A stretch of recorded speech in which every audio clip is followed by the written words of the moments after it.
Hello everyone, welcome back to Dark Night Tales.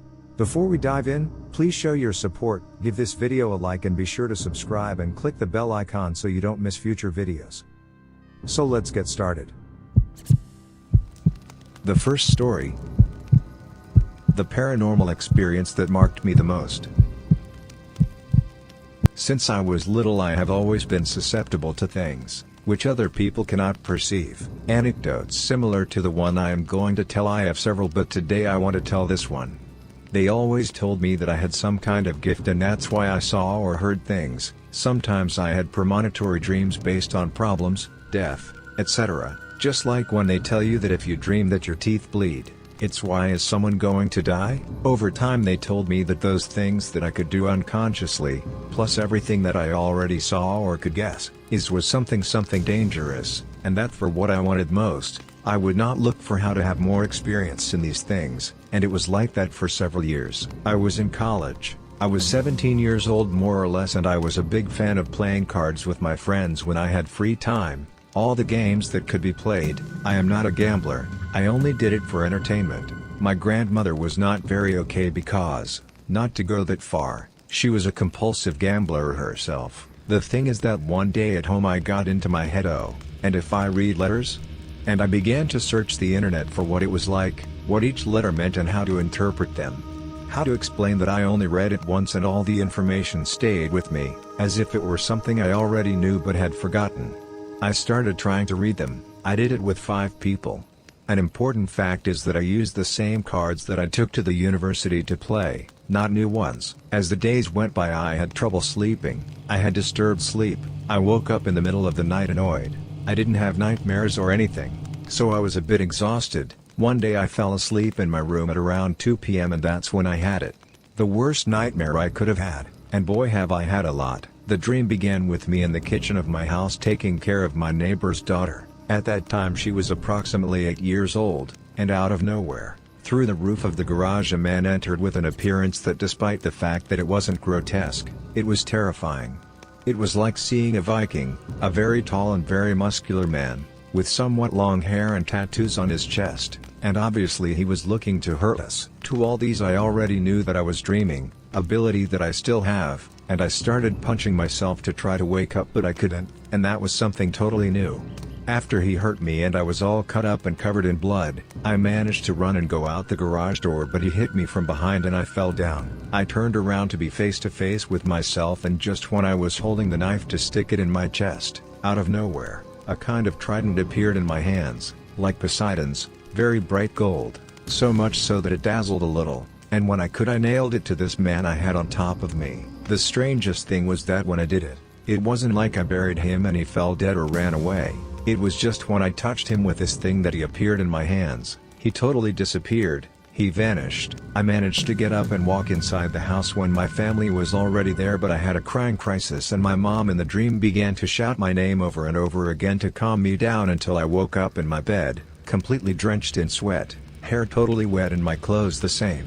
I got up and the figure of my body was marked with sweat on the sheets and I was still crying. The feeling I had is so indescribable, because I felt that I had open wounds all over my body, on my face, on my arms, on my chest. Wounds that this man had inflicted on me in my dream, to the point that I had to run to a mirror to see myself and be able to confirm if I was really hurt, but it wasn't like that. I was totally fine. I went downstairs and asked my mom if she was calling me and she said yes. I yelled at you several times to come down. I didn't know you were asleep, you left 10 minutes ago. I was petrified because, what I swear, for me it was hours and hours of fighting in the dream, and it seemed shocking to me that in reality I had only been asleep for approximately 5 minutes. I hugged her and started to cry, thanking her for waking me up, and I told her my dream, with which while I was telling her about it, all her skin would stand on end. She told me to talk to a cousin who knew about these things to see what she thought. I communicated with her, and when I told her about the dream she asked me if I had been sticking my nose in things that I shouldn't have, and I told her about the letters. Upset, she asked me if the letters were veiled. I told her no. She asks me if I did some protection before reading. I told her no, and finally he asked me if the cards were new at least. And I said no. I go with all this to my grandmother and we went directly to burn them. The strangest thing comes here. The playing cards that I used were made of cardboard, they were not laminated or anything like that. We poured gasoline on them and tried to light them. They didn't burn. No matter how many matches we threw at it, it just wouldn't burn. My grandmother looked for an old prayer book from the 30s that belonged to her grandmother and looked for a prayer which she began to recite, until when we finished we tried again. If they burned while they were being consumed, the smell they gave off was disgusting. My grandmother said it smelled like sulfur. I don't know how that smells.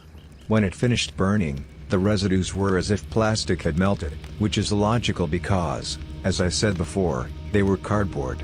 After that I promised not to read letters again, and to this day I keep my promise. I don't want to live something like this again. The second story. Unexplained shadow. This was a few years ago. My friend and I were just having a chat. We were walking down an empty road. Both of us, mind you, were really skeptical of the paranormal at that point in time. But that evening changed all of that in a jiffy. So, I'll start with a layout of the place. You'll understand better then. Empty concrete road. Towards the left of this road are just some bushes and a few trees. On the right is a huge, near 8 feet wall. This wall extends the entire length of the road about 80 to 100 feet. On the other side is a Muslim graveyard, a Hindu cremation ground and a graveyard. All three in one single plot of land. A few street lights. It's around 6 in the evening. Now, coming to the story. My friend and I came here to just chill out and talk. We knew fully well that the place will either be totally empty or nearly. We were right. It was just the two of us. So, we started talking. Nothing related to the paranormal. We were walking on the pavement. The wall with the burial grounds was on the opposite side. Suddenly, my friend stops walking abruptly. He goes dead silent. Surprised, I ask him what happened. He puts his finger to his lips asking me to remain silent. He then points towards the wall and almost gasps, "What is that?" I look in the direction he is pointing. And there I see it. A dark, almost 6 feet tall shadow on the wall opposite us. It looked very obvious, and then, the skeptic inside me takes over. I am like, "Bro, that's our shadow. Why you so scared? Chill out, man." My friend then proceeds to wave his hand slowly over his head.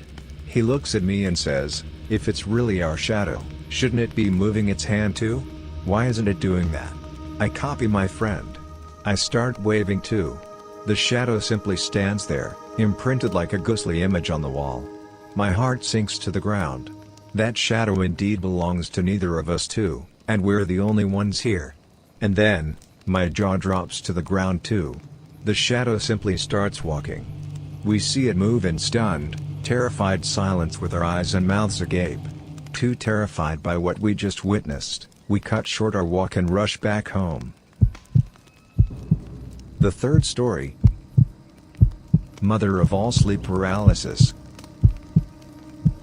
So I've been experiencing sleep paralysis for over 10 years now. First time I experienced it I genuinely thought it was some voodoo-ish. I'm African, so we automatically think something fetish is involved, lol. Fast forward to the time I experienced the most haunting of them all, still my most haunting till date, so it pretty much started the usual way. Me being unable to move and speak while laying on my bed and la-di-da, so I pretty much geared myself to ride the wave as I usually do until I saw the figure coming eerily close to me. This being had the exact same ensemble as the Grim Reaper, only that his cloak was way more tattered. As he drew closer, he dipped his skeletal hand into his whatever. It was so dark and I was scared as f, so I can't quite recollect where he dipped his hand into. All I know is, he stretched out his hands and slowly poured salt on my body, starting from my belly all the way up to my mouth.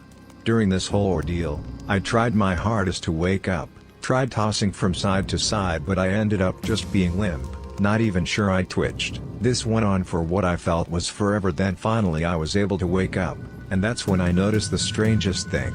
I could taste salt in my mouth almost like I had a spoonful of it, and I remember having an orange juice just before I slept. Except there's some chemical transitioning that converts sugar to salt. I had no business having the taste of salt in my mouth. TBH, I do not want to go through such ever again.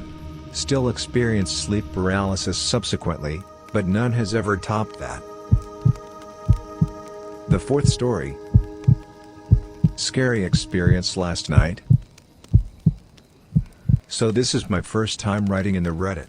I, 20 meters, was laying in bed last night in my hoodie in the dark while my GF was taking a shower. We live with my grandma in her kinda old house.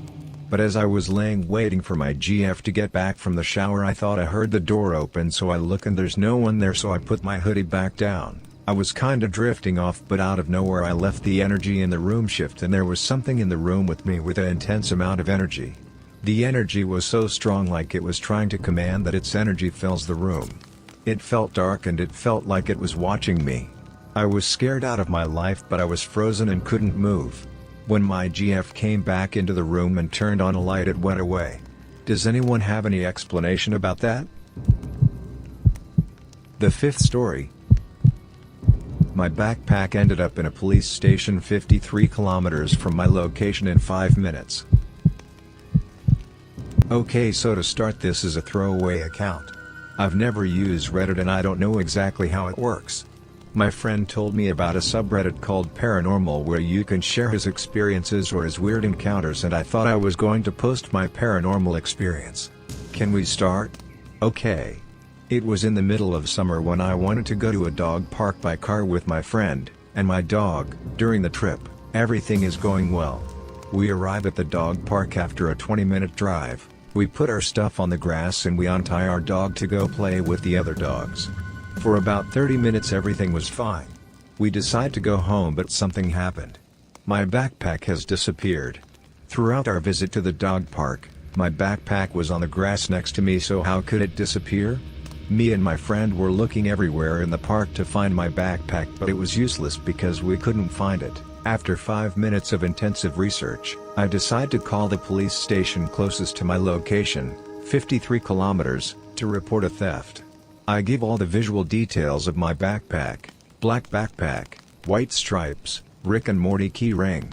The policeman who was on the phone tells me that he recognizes my backpack exactly because someone has just entered the police station to give my backpack to the police. The distance between my location is 53 kilometers, and the time when my backpack disappeared and the time when I finished looking for my backpack lasted about 8 minutes. How could someone steal my backpack and get to the police station, which is 53 kilometers away, in just 8 minutes? I imagined all the possible and logical scenarios, but none worked. If anyone has a theory or a logical explanation for this situation, please let me know. If you made it to the end of the video, thanks for watching. Don't forget to like, subscribe and share, and we will see you in the next video.